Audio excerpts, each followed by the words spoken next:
Thank you, Mr. Chairman. Ms. Lee, congratulations. Do you think the United States Constitution should be interpreted according to how people understood it at the time it was adopted? Thank you for the question, Senator. With regard to the interpretation of the Constitution, should I be confirmed as a circuit judge, I'll be bound by Supreme Court and Second Circuit precedent. I know that. I know that, and I'm not going to ask either of you. I know you've been coached. The Trump White House coached the Republicans when they were nominated to always carefully say you're going to follow Supreme Court precedent. I stipulate that. I'm asking your opinion, your judicial philosophy, not how you're going to rule on a case. So let me rephrase it. Do you think the United States Constitution should be interpreted according to how people understood it at the time it was adopted? Thank you, Senator. I don't have a personal judicial interpretation philosophy apart from what You're going to be on the United States Court of Appeals if you're confirmed, and you don't have a judicial philosophy about how the United States Constitution should be interpreted?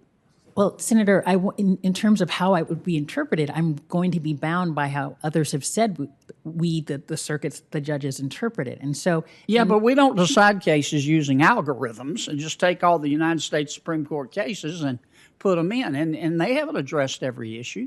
Very few cases get to the United States Supreme Court. Let me ask it again. Do you think the United States Constitution should be interpreted according to the way that people understood it at the time it was adopted? And if you don't, that's cool. Some don't. Many don't. How do you think it should be interpreted? It's a very simple question for a Court of Appeal nominee. Well, thank you, Senator. I think the question actually is a little more complicated. The Supreme Court has... No, it's not. It's about as basic as you can get. It's Con Law 101. Thank I'm not trying to be disrespectful, but and I know both, the thing now, but with all presidents, Republican and Democrat, is to coach the nominees. But you're going to be on the Court of Appeal at confirmed, and I'm asking you, how do you interpret the Constitution? I'm sorry. I'm done. I'm sorry. No, I'm sorry, Senator.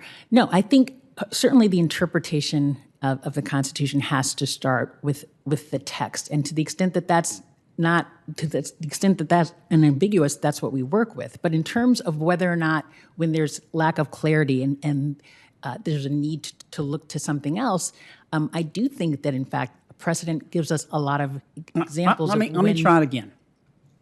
The problem may be mine. The United States Constitution.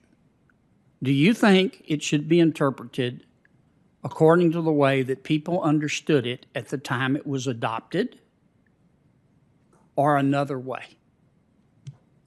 I think there are many circumstances where it should be interpreted according to what people thought at the time it was adopted. When? Well, for instance, in the case of Heller, the Supreme Court applied original meaning to determine the scope of the Second Amendment right. And so when shouldn't we apply original meaning?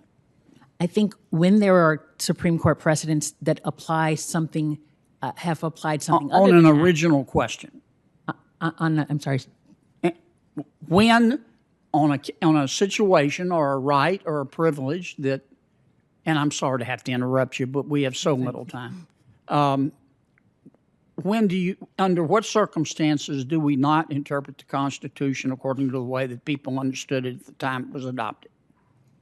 There are circumstances where the Supreme Court has not interpreted the Constitution explicitly in that fashion. And so I would always, give me an example.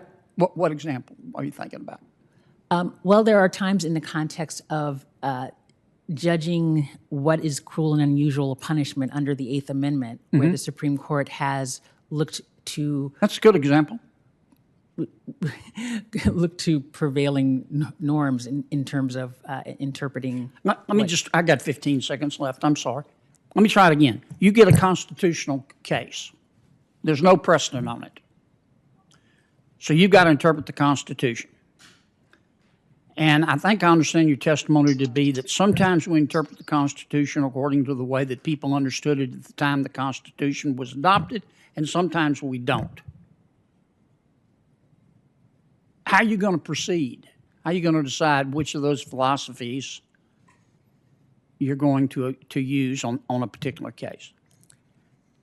Thank you, Senator. If there's no precedent. I think that when there is not, I think the circumstances where there's not going to be either controlling or at the least instructive precedent from the Supreme Court or from the Second Circuit, I think is fairly rare. And so I can't say in the abstract, well, if this is the philosophy that I would apply, because again, I'd be driven by what the precedent says. And so I can't give you a specific judicial philosophy. Okay.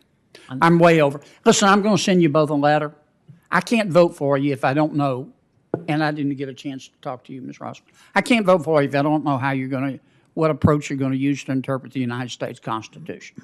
And I don't believe for a second you both haven't thought about it. You couldn't have gotten through law school without thinking about it. So I need to know what you think about it.